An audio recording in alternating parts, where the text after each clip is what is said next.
గురుభ్యో నమ. వాస్తు చిట్కాలు. ₹1 నాణెంతో చేసే సులువైన పరిహారాలు. వాస్తు చిట్కాలు. ₹1 నాణెంతో చేసే సులువైన పరిహారాలు. వాస్తుశాస్త్రం మరియు జ్యోతిషశాస్త్రం ప్రకారం మన జీవితంలో అనేక సమస్యలు సులభంగా పరిష్కారం ఉంటుంది.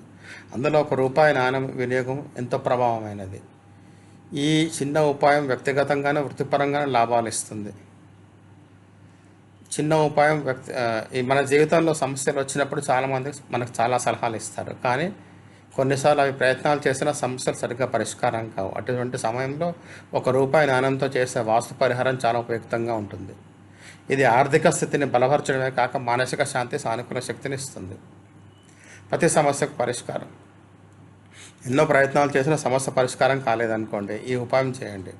ఒక పిడికెడు శుభ్రమైన బియ్యం తీసుకోండి. అందులో ₹1 నాణెం వేసి ఆలయంలో దానం ఇవ్వండి. భగవంతుని ప్రార్థన చేసి నాణెం ఏదైనా మూలలో వదిలేసి రండి. ఇలా చేసే సమస్య తొలగి ఇంటిలో సుఖ సమృద్ధి పెరుగుతుంది. శుక్రవారం నాడు ప్రత్యేక పరిహారం. ధన సంబంధ సమస్యలు తరచుగా వస్తున్నాయి, డబ్బు లేకపోవడం వల్ల పనులు ఆగిపోతున్నాయి.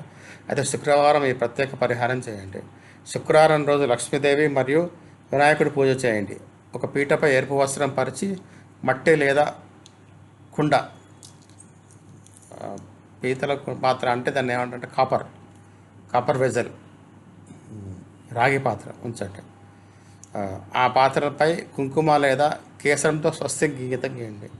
ఆ కుండలో ₹1 నాణెం వేసి పీటపై ఉంచి ప్రతిరోజు పూజ చేయండి. ఇలా చేస్తే లక్ష్మీదేవి అనుగ్రహం లభించి ధన సంబంధ పనులు సులభంగా జరుగుతాయి. అదృష్టం ఎల్లప్పుడూ మనకు తోడుగా ఉండేందుకు ఈ పూజ చేసుకోవాలి. మీరు ఎప్పుడు అదృష్టం మీ వైపు ఉండాలని కోరుకుంటే ఒక నెమలికతో పాటు ₹1 నాణెం జేబులో పెట్టుకోండి. ఇది మీ భాగ్యాన్ని వెలిగించి లక్ష్మీ కటాక్షం కలగజేస్తుంది. ప్రతి పనిలో విజయావకాశాలు పెరుగుతాయి.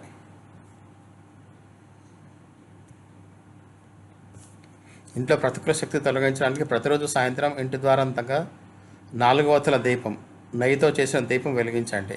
ఆ దీపంలో ₹1 నాణెం వేయండి. ఇలా చేస్తే ఇంట్లోని దరిద్రం, ప్రతికూల శక్తి తొలగి సుఖశాంతి పెరుగుతుంది. మొత్తానికి ₹1 నాణెంతో చేసే చిన్న చిన్న పరిహారాలు మీ జీవితంలో ఆర్థిక బలము, శాంతి, సానుకూల శక్తిని తీసుకొస్తాయి. ధన్యవాదాలు.